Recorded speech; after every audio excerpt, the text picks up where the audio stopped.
receive a proclamation for their, because not everybody, I mean, having something handicapped accessible and visible makes a big difference for people. So I will read the proclamation. In recognition, the Springfield City Council is pleased to honor and recognize Western New England University. On the occasion of your pro bono occupational therapy clinic called BEAR, B-E-A-R, aimed to enhance accessibility and to create a more supportive and inclusive environment for all by updating disability parking logos, developing inclusive parking spots on your campus. We thank you for your continued service and dedication to our education system and to those with unique needs by providing services to promote inclusivity and equitable access to all within our community in the city. As sponsored today, May 20th, in your honor, by myself, Councilor Walsh, and all city councilors, attested to by our city clerk, Gladys Elizabeth Lopez. So this is the proclamation, and I'm hoping that we will give Aaron an opportunity to talk about exactly what it is they're doing there. Thank you so much, and thank you for your work. If you wouldn't mind saying a few words. Sure. Thank you, Councilor Walsh. Thank you for all having me at City Council. It's a wonderful recognition, and it's a very important project that we feel very passionate about to bring inclusivity and accessibility to the whole community of Springfield. So Connecticut has these forward-moving signs. I don't know if you guys are familiar. This is the traditional, and this is the forward-moving ones. So Connecticut has the forward-moving ones, and so I live in Connecticut, and so I'd come to Western New England, and I thought, geez, we want diversity, we want inclusivity, we want accessibility, and we had the old ones. So I thought, gosh, we have this pro bono clinic, and these people from community of Springfield come in for occupational therapy services. I want them to feel like they are included, that they're seen. So we got together and started this initiative. And so I want to thank you guys for just recognizing the importance of this, and thank you for your support, and I appreciate it. Can you show them your signs? Yeah, I have the picture ones, but yeah. So this was the this is the original stick figure that most people will see, and then this is the forward one. So we actually painted it those great colors. You can see it with the white. So it's popping up all over, and we hope to spreading it throughout the community of Springfield and elsewhere. It is Connecticut since 2017. It's been mandated. All new buildings have to have this forward one, and New York has been 2014. So we just need to get rolling here. But I thought the first place to start would be at Western New England. Would you mind saying a little bit about why it is that those states mandated that sign difference, so that those of us who are less educated on the subject can get a better appreciation? It was advocacy work by, you might know this, the ARC. It's the ARC, and stands for... It's just ARC. It stood for something else. Yes. It's just called ARC now. But they are, it's called ARC, and so they're very big proponents of accessibility and, for the disability community. So they started it, and then it's kind of gone from there. It started actually as a grassroots program called the Accessible Icon Project in Cambridge, Mass. From a couple people just started making the stickers and putting them over the stick figure at different places, and they came up with this design, and Connecticut kind of rolled with it, and New York was actually the first one. But yeah, so just to bring awareness and so that people recognize that there's a lot of individuals with disabilities are very active. They are very mobile. They don't need to be pushed all the time in a chair. So it's not so much just even for them to feel safe and comfortable, but for public perception, so that they see that these individuals are active and they lead independent, active lives. It started with that, and with our clinic, with our clients coming in from the community, and I just wanted them to see this and know that we encourage this accessibility and inclusivity, and so that's how it started. Thank you. That's really terrific, and thank you for that important work. Absolutely. Councilor Delgado? Well, first of all, thank you to my colleague, Councilor Walsh, for bringing this up, because I remember getting that email invitation, and I apologize, I couldn't be there because I was actually working that evening in the other part of the state. But it was funny because when it came to me, it was literally maybe a couple weeks before that I had actually learned about this movement in terms of changing the image. What I learned about it was it's kind of giving folks, you know, within the disability community a sense of independence that the original design kind of doesn't say, and it also shows more about, to your point, their ability, focusing on ability and moving forward versus the disability piece of it. And so I was, you know, very happy when I saw the invitation. I was so mad that I couldn't make it, but I'm you know, proud that, you know, you guys are doing the work you're doing to bring that, because a lot of times, you know, when we talk about, you know, impacts of different communities, right, words matter, right? When, you know, talking about different, you know, communities, and in this instance, you know, an image matters. And so I think, you know, just the fact that you guys are continuing this, and I think we need to do a lot more to educate folks on this, because like I said, I had just learned about it literally probably 2 weeks before your email, so thank you. Thank you, Councilor Delgado. Can we take a picture, Mr. President? Yes, we'd love to invite you forward up to the dais so we can take a picture together with you with the proclamation.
Okay, that'll conclude our proclamations. and we will start our hearings meeting in 1 minute, once the clerk gets here and gets situated.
Hey, did Timmy Allen talk to you about the water?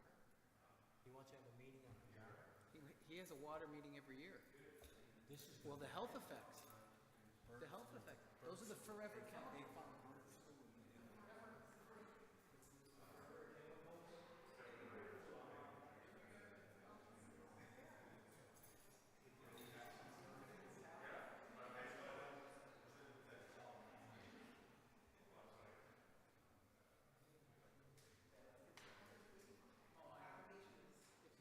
You sit, then I'll get him back in. Okay, good.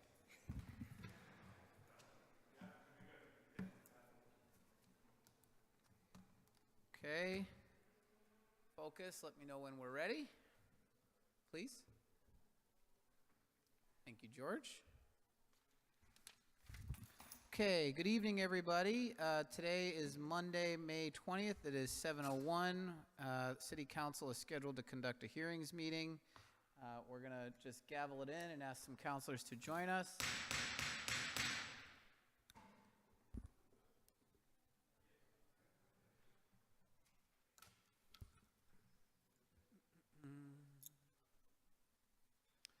Okay. Madam Clerk, will you please call the roll? Counselor Walsh. Present. Present. Counselor Allen.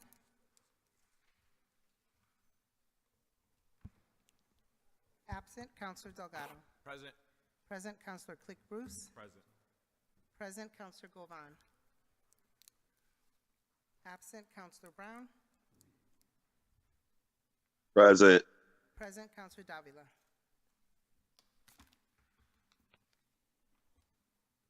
Absent. Counselor Curran. Absent. Counselor Santinello. here. Present. Counselor Edwards. Present. Present. Counselor Whitfield.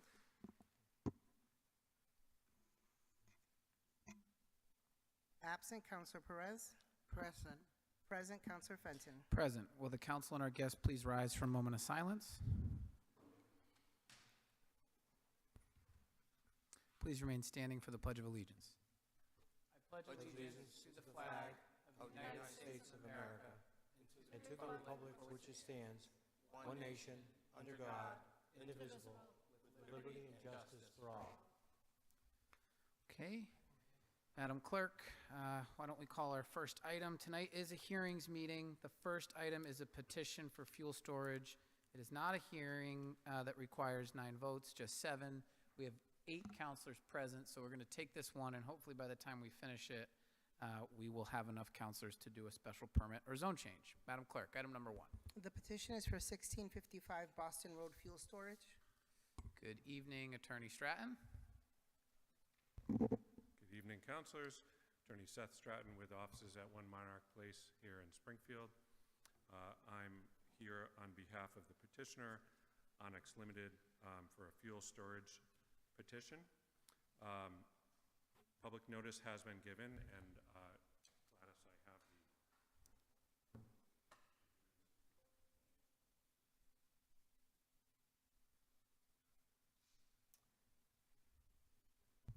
remind the council that approximately a year ago, we were here before this council with a special permit application for the redevelopment of the Eastvale Mall site for Springfield Crossing. This council approved that special permit. As part of that special permit and associated site plan, there are a number of uses. One of the uses is a gas station. And as you are all aware, in connection with the permitting of a gas station, one of the licensing prerequisites is to get a fuel storage permit. So we're moving forward with that licensing process. We submitted the proper application under Mass General Laws, Chapter 148, Section 13, to the city, to the fire commissioner, who signed off on it. I believe in your packet, you'll see that it's been reviewed and signed off on by the fire commissioner, the building commissioner, planning department, and DPW. The application included lays out that there will be both underground and above ground, primarily underground, fuel storage, approximately 64,000 gallons, approximately 64 gallons underground and 14,000 above ground. And unless there are any questions about the use, we'd seek the council's approval, and thank you for your consideration. Thank you, Attorney Stratton. Is there anyone else wishing to speak on this petition? Madam Clerk, will you please recognize the councilors in seats number 5, Counselor Govan?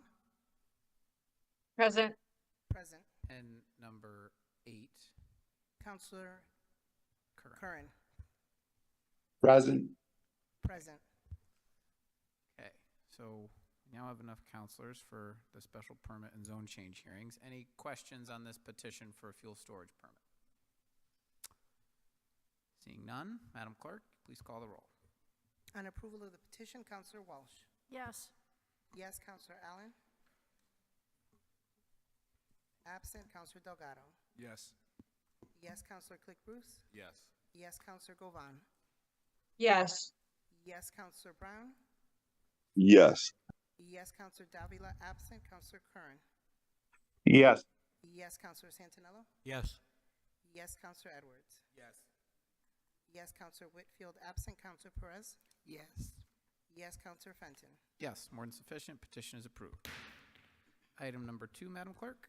Item number 2 is to amend an existing special permit, motor vehicle junkyard granted August 2006, amending or deleting conditions number 5, with installation of a work pad, number 9, outside storage of parts, and number 10, buying and selling of parts at the property known as 33 Oakdale Street. To our friends in the media, would you mind taking your conversation outside, please, so that we can continue the business? Thank you. Okay, so this item is a petition, Madam Clerk, for 33 Oakdale Street. Correct. Is the petitioner here this evening? Mr. Levesque, are you here on behalf of 33 Oakdale? Okay, seeing no petitioner, is there a motion to continue? Motion to continue. Is there a Second. second? Motion made by Counselor Edwards and seconded by Counselor Perez. Any discussion on the motion? Madam Clerk, please call the roll on the motion to continue. On the motion to continue, Counselor Walsh? Yes. Yes, Counselor Allen. Absent, Counselor Delgado? Yes. Yes, Counselor Click Bruce? Yes. Yes, Counselor Govan? Yes. Yes, Counselor Brown? Yes. Yes, Counselor Davila. Absent, Counselor Curran? Yes. Yes, Counselor Santinello? Yes. Yes, Counselor Edwards? Yes. Yes, Counselor Whitfield. Absent, Counselor Perez? Yes. Yes, Counselor Fenton? Yes, more than sufficient. This item is continued. I want to just thank East Springfield Neighborhood Council President Kathy Brown for coming tonight and being prepared to speak on that item. Regret to waste your time, but hopefully the petitioner shows up to the next hearings meeting. Madam Clerk, item number 3, our last item. The last item is a zoning change to change the zoning of a portion of the property known as 824 Berkshire Avenue from Industrial A to Business B. Mr. Levesque. This is a hearings meeting, so you have 20 minutes to state your case. If there are any opponents, they'll be offered the same opportunity, and then there's a rebuttal period thereafter, consistent with the City Council rules and the Massachusetts Zoning Act. Thank you, Mr. President and councilors. Rob Levesque from our Levesque Associates here this evening representing Mike Cericcio. Hedgehog Industries is the name of the applicant. They own the subject property at the corner of Berkshire Avenue. The plan before you this evening shows the existing zoning and a proposed zone change. It's a little bit difficult to see the proposed, so I will highlight it. It is the hatched area right here. The red area that you see on your plan is zone Business B. Business B allows for residential properties to be developed. Industrial A does not. Based on the current housing crisis and the housing market, they felt that there was a logical change to request before your council. We have been to the Indian Orchard Citizens Council and received a positive recommendation. We also have a recommendation from the planning department, which I believe said they do not oppose the zone change. We are planning to do a 3-story multi-family building, and I have a rendering of that in general. We have not been obviously before the planning board, so it's just a concept, but we wanted to show that to you. Thank you, Mr. Levesque. Madam Clerk, will you please recognize the counselor in seat number 7 Counselor Davila? and the counselor in seat number 2? Counselor Allen? Hi, President. Present. Almost a full house now. Thank you, Mr. Levesque. Is there anyone else wishing to speak in favor of this zone change? Say again, anyone wishing to speak in favor? Anyone wishing to speak in opposition? Say again, anyone wishing to speak in opposition, online, at home, or in person? Seeing none, before we close the hearing, are there any questions for the petitioner from the council? Councilor Walsh. Thank you, Mr. President. It looks like a great project. Are you going to be marketing to a particular group, or what is your hope for the project? Market rate housing. Pardon me? I'm sorry, market rate housing. And will be one family, 2 family? What is the makeup of it? So the units will vary between 1 and 2 bedroom, maybe an occasional studio, and maybe 1 or 2, 3 bedrooms, but mostly 1 and 2s. Is there some reason why you picked that area? The petitioner owns the properties. They thought it was a logical location. They're involved in housing throughout Western Massachusetts, and it made a lot of sense to them. Thank you. Thank you. Thank you. Councilor Govan. Thank you, Mr. President. Mr. Levesque did come to the Indian Orchard Citizens Council, and we also did a site visit at the site. And the Citizens Council board thought it would be a great idea to have housing there. The only concerns they had was the traffic, and I know that the city does a really good job with doing traffic studies and figuring out ways to lessen the congestion if there's any.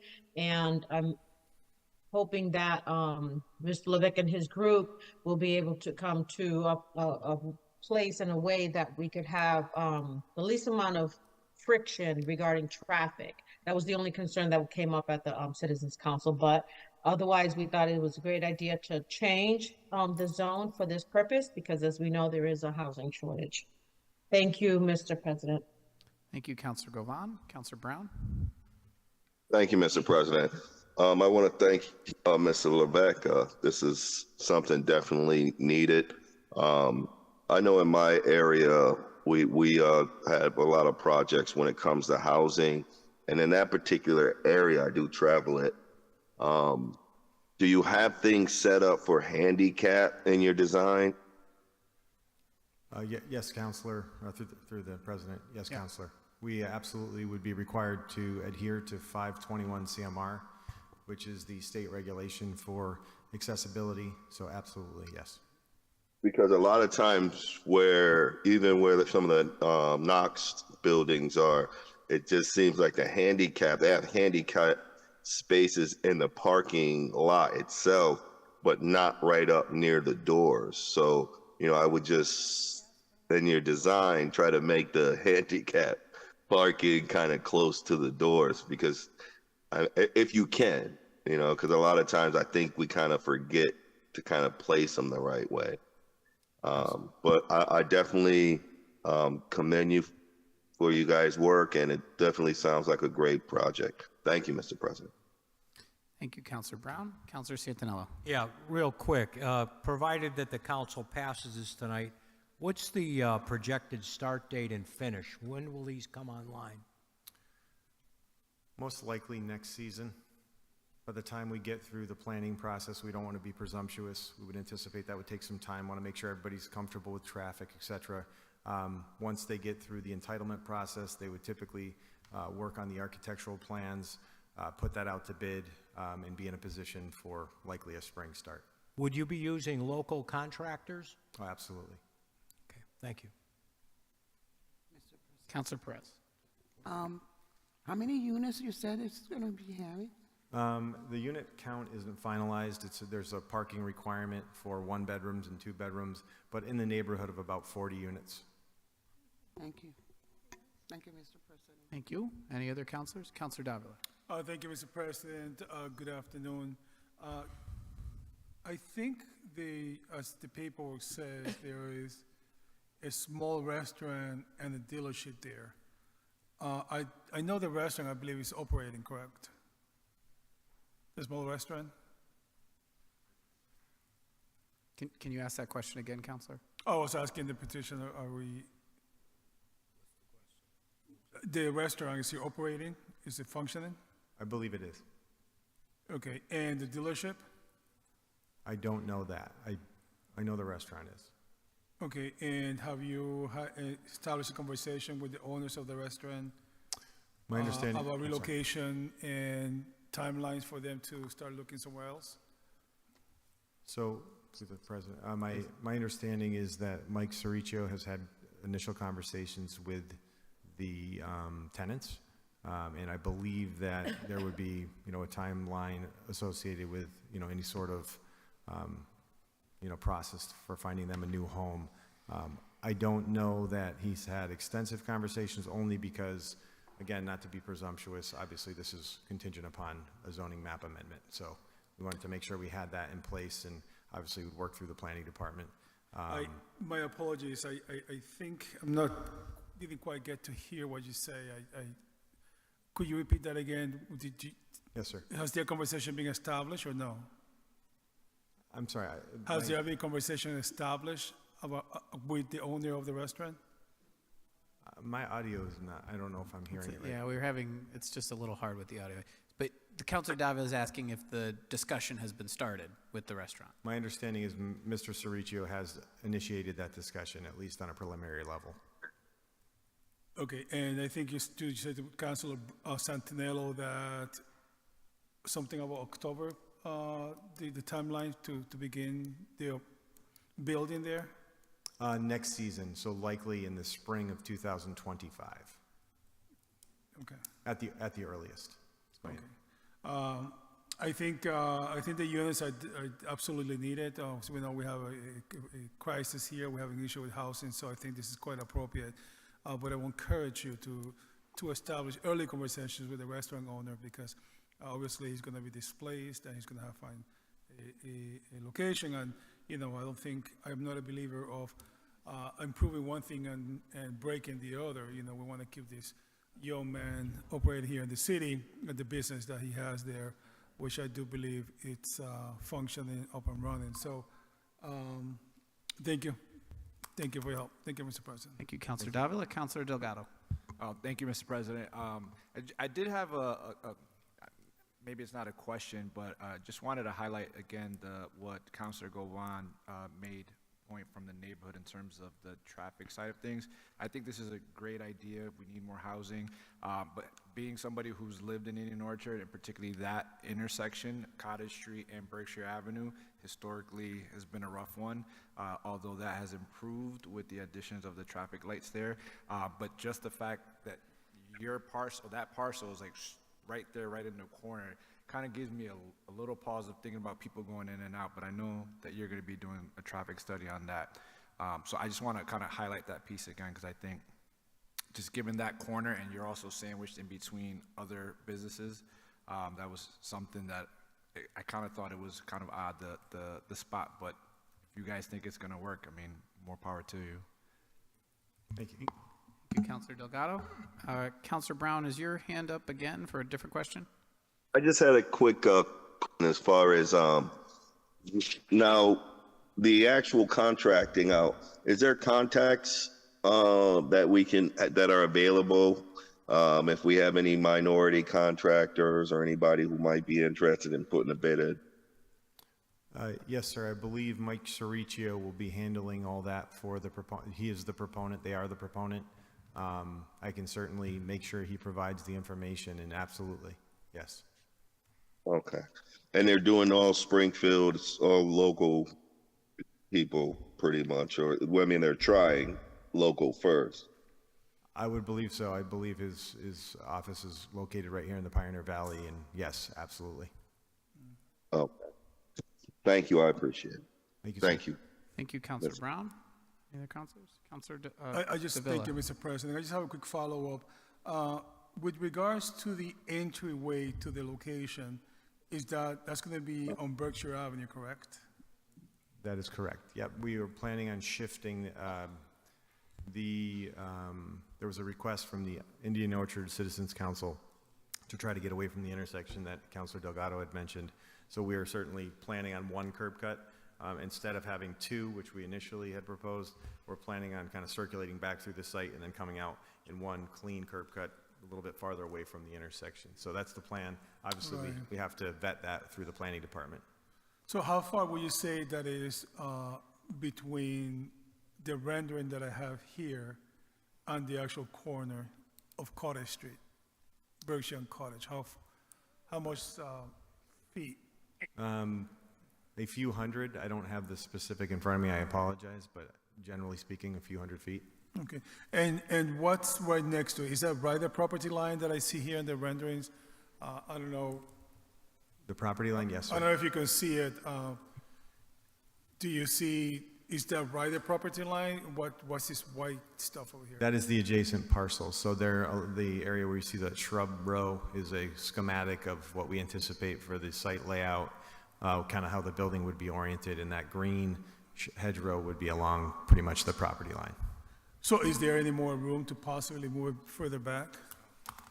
Yes, certainly through the site planning process, we anticipate that some of the business B requirements, for example, the landscape requirement of 10 feet, and some of the other, all of those details would certainly be worked through, and we try to do the best to buffer.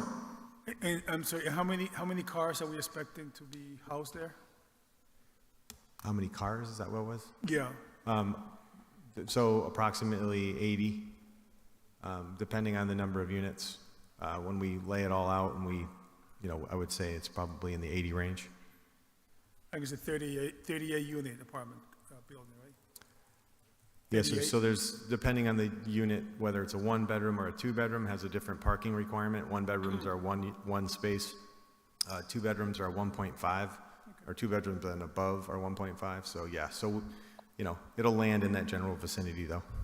Got you. I also, again, I think it's quite appropriate. I will also encourage you, because we all know that corner there is extremely problematic, both in the morning, in the afternoon. You got the PVTA buses that come through that. You got everybody and their mother cutting through that. And I can tell you firsthand experience, that is a huge challenge in that area. So, well, I believe that you guys and Mr. Levesque will do its appropriate due diligence to ensure that the safety is paramount. I believe Mr. Levesque has had other projects here from his wise and humble body. So I am confident that that's going to happen. If Phil Dromey approved it, I think that's a great blessing. So thank you, Mr. President. Thank you, Councilor David. And I do just want to clarify for councilors that this is going to ultimately require a special permit too, that we'll have to deliberate on at a future date. Councilor Curran. Thank you, President Fenton. Just to the petitioner, what is the square footage of these apartments? You say they have studios and one bedrooms. What's the approximate square footage of those units? I believe they vary between 600 and 800 square feet for the ones and twos. If they vary, they would probably get a little bit larger. than that, if at all. So 600 would be about the smallest unit? I don't fill the architectural role, so I want to speak carefully. I believe it's going to be in that range, Councilor Curran. I don't know specifically if they would vary from that. Thank you. Thank you, Councilor Curran. Any other questions from the council on the zone change? Okay. Is there anyone in the public wishing to speak on this matter here tonight? Okay. Seeing none, that'll close the hearing. Madam Clerk, if you could please call the roll on approval of the zone change. On approval of the zone change, Councilor Walsh. Yes. Yes, Councilor Allen. Yes. Yes, Councilor Delgado. Yes.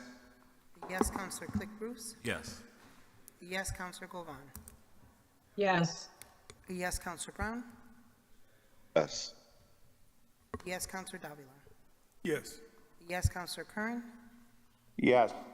Yes, Councilor Santinello. Yes. Yes, Councilor Edwards. Yes. Yes, Councilor Whitfield, absent. Councilor Perez. Yes. I'm here. Oh, will the clerk please recognize the counselor in seat number 11? Councilor Whitfield. Present, and I'm going to abstain. Thank you. Present and abstain. Councilor Perez. Yes. Yes, Councilor Fenton. Yes. More insufficient. Zone change is approved. Any more business, Madam Clerk? No, there's not. Okay, so council will stand adjourned. I do want to remind councilors that we have our last budget hearing meeting tomorrow night at 5 o'clock. And we've scheduled the budget vote meeting for... When did I schedule the budget meeting vote for? A week later. The week of the 27th. Tuesday, the 28th. Tuesday, the 28th, the day after Memorial Day. Okay, so hope to all see you all tomorrow night, and then on Tuesday, the 28th for the budget vote. Thank you and good night. Were we not supposed to do that?